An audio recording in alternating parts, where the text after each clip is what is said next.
beserta guru-guru SDN 4 Balesang. Hari ini saya mempresentasikan tentang tugas aksi nyata saya di modul 1.4 tentang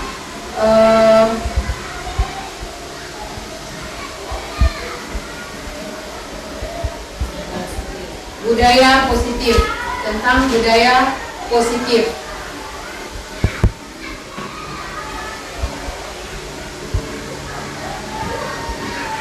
Di sini saya memaparkan tentang menyebarkan pemahaman dan penerapan pengalaman. Berarti pengalaman saya dalam mengikuti CBP ini sekitar 2 bulan saya mengikuti.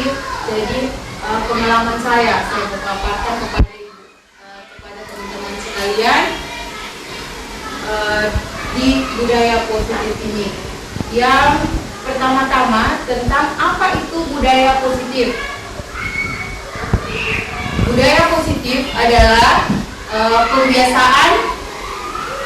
kebiasaan yang baik di sekolah untuk mewujudkan tujuan merdeka belajar, mencapai pelajar profil Pancasila. Jadi itu budaya positif yang kami pelajari di guru penggerak ini. Jadi kami sudah di tahap ini, budaya positif. Yang selanjutnya, yang pemaparan sendiri, yang konsep ini itu ada 8 di budaya positif ini, yaitu pertama, perubahan paradigma belajar. Yang kedua, disiplin positif. Yang ketiga, nilai-nilai kebajikan. Yang keempat, kebutuhan dasar manusia. Yang kelima, motivasi perilaku manusia.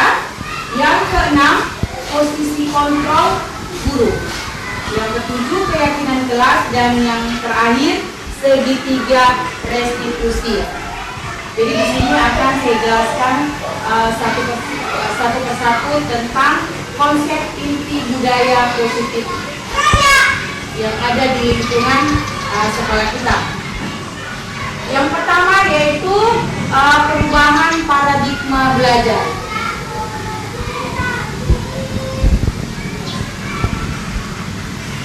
Di sini perubahan paradigma belajar ini yaitu merupakan pembelajaran yang dirancang berdasarkan prinsip pembelajaran berdiferensiasi. Jadi pembelajaran yang berdiferensiasi sehingga para murid belajar dengan kebutuhannya berdasarkan tahap perkembangan sesuai teori psikologi modern untuk mewujudkan profil pelajar Pancasila. Sebelumnya kita tidak tahu apa itu yang dimaksud dengan pembelajaran berdiferensiasi. Yaitu kalau pembelajaran berdiferensiasi itu menyesuaikan proses pembelajaran yang di kelas untuk memenuhi kebutuhan belajar individu murid. Jadi kita melihat kemampuan anak berdasarkan apa. Jadi untuk melakukan penilaian atau melaksanakan kegiatan kita melihat kemampuan anak di mana. Jadi kita melakukan pembelajaran berdiferensiasi sesuai dengan kemampuan anak. Itu yang dinamakan pembelajaran berdiferensiasi. Next.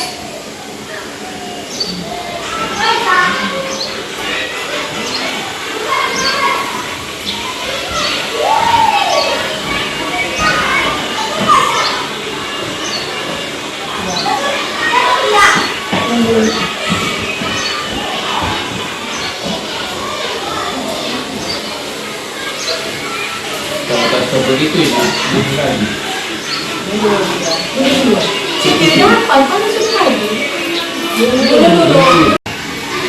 Next, yang berikutnya adalah disiplin positif. Disiplin positif ini, ketika kita mendengar kata disiplin, apa yang terbayang di benak Anda? Apa yang terlintas di pikiran kita? Disiplin. Artinya disiplin itu berarti aturan. Berarti kita harus mentaati peraturan yang ada dalam sekolah. Itu namanya disiplin. Kata disiplin berarti kita harus mematuhi peraturan yang ada yang sudah kita sepakati di dalam sekolah itu. Seperti peraturan dalam kelas atau namanya kayak kelas, tapi itu nanti berikutnya. Next, disiplin positif. Ini kebanyakan orang menghubungkan kata disiplin dengan tata tertib, teratur, kepatuhan pada peraturan. Jadi kata disiplin juga sering dihubungkan dengan hukuman. Ada biasanya kita sebagai guru, kita biasanya menghukum anak-anak dengan memberikan hukuman atau sanksi dalam kelas atau dalam sekolah. Begini, di dalam budaya kita, makna kata disiplin dimaknai menjadi sesuatu yang dilakukan seseorang pada orang lain untuk mendapatkan kepatuhan. Kita cenderung untuk menghubungkan kata disiplin itu dengan ketidaknyamanan. Berarti kita merasa tidak nyaman karena kita dipaksakan untuk harus disiplin. Itu. Next. Menurut Tian Gosen dalam bukunya Restructuring School yang 2021 menyatakan bahwa arti asli dari kata disiplin ini juga berkonotasi dengan disiplin diri. Disiplin diri ini dapat membuat seseorang menggali potensinya menuju kepada suatu tujuan dan sesuatu yang dihargai dan bermakna. Jadi disiplin positif ini ada juga keuntungannya, ada juga kekurangannya. Jadi keuntungannya kita menjadi disiplin, walaupun terpaksa tapi kita disiplin. Itu. Jadi untuk menggali potensi menuju kepada suatu tujuan, berarti kita dalam satu sekolah itu mempunyai tujuan. Satu itu menuntun anak-anak untuk belajar lebih baik lagi. Disiplin positif ini ada dengan kata lain mempelajari bagaimana cara kita mengontrol diri dan bagaimana menguasai diri untuk memilih tindakan yang mengacu pada nilai-nilai yang kita hargai. Yang mengacu kita pada nilai-nilai yang kita hargai itu yaitu melalui profil Pancasila.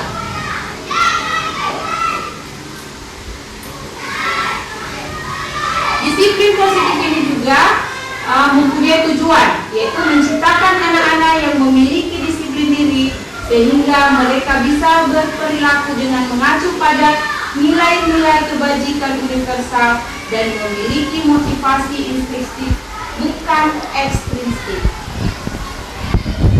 Jadi nilai kebajikan itu seperti ini, nilai-nilai kebajikannya itu beriman sesuai dengan profil Pancasila, yaitu beriman, bertakwa kepada Tuhan Yang Maha Esa, mandiri, bernalar kritis, berkebinekaan global, bergotong royong, dan kreatif. Itu berarti kita harus menuju ke nilai-nilai kebajikan ini. Next. Yang berikutnya yaitu yang kedua tentang kebutuhan dasar manusia. Jadi kebutuhan dasar manusia itu ketika seorang murid melakukan suatu perbuatan yang bertentangan dengan nilai-nilai kebajikan atau melanggar peraturan, hal itu sebenarnya dikarenakan mereka gagal memenuhi kebutuhan dasar mereka. Ya, jadi apa itu yang namanya kebutuhan dasar manusia? Yaitu kebutuhan manusia itu yaitu tentang ada rasa kasih sayang, kepuasaan, kesenangan, dan kebebasan. Jadi kebutuhan dasar manusia itu ada yang menyangkut bertahan hidup, yaitu kasih sayang, kepuasaan, kebebasan, dan kesenangan. Itulah kebutuhan dasar manusia. Yang selanjutnya yaitu posisi kontrol posisi kontrol guru. Nah, posisi kontrol guru itu ada dibagi lagi menjadi 4, yaitu penghukum, yang kedua pembuat merasa bersalah, yang ketiga teman, yang keempat pemantau. Jadi itu posisi kita sebagai guru ya, posisi kontrolnya kita ada di sini, yaitu pertama penghukum. Kita sebagai guru menggunakan hukuman fisik atau verbal. Orang-orang yang menjalankan posisi penghukum itu senantiasa mengatakan bahwa sekolah memerlukan sistem atau alat yang dapat menekan murid-murid lebih dalam lagi, sehingga guru-guru menerapkan posisi penghukum dengan kata lain dengan cara patuhi aturan saya atau awas. Biasanya guru biasa begitu, jangan membuang sampah sembarangan. Berarti itu jangan, berarti mengaruh jangan membuang sampah. Kamu selalu salah, kamu selalu saja salah. Berarti menekan anak itu supaya jangan berbuat salah. Itu namanya posisi yang penghukum. Jadi kadang kita biasa mengajar, kita terlalu menekan anak-anak sehingga anak-anak itu merasa tertekan. Yang kedua, membuat merasa bersalah. Jadi biasanya kita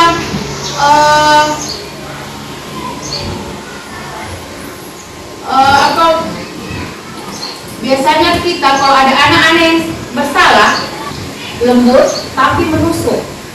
Nah itu merasa, jadi itu anak itu merasa bersalah, merasa dia tidak ada guna karena dia dianggap tidak mampu, dianggap tidak dihargai. Itu namanya posisi kontrol guru, membuat dia merasa bersalah. Jadi yang contohnya seperti ini, ibu sangat kecewa sekali dengan kamu. Beberapa kali bapak harus memberitahu kamu ya. Berapa kali bapak harus memberitahu kamu ya.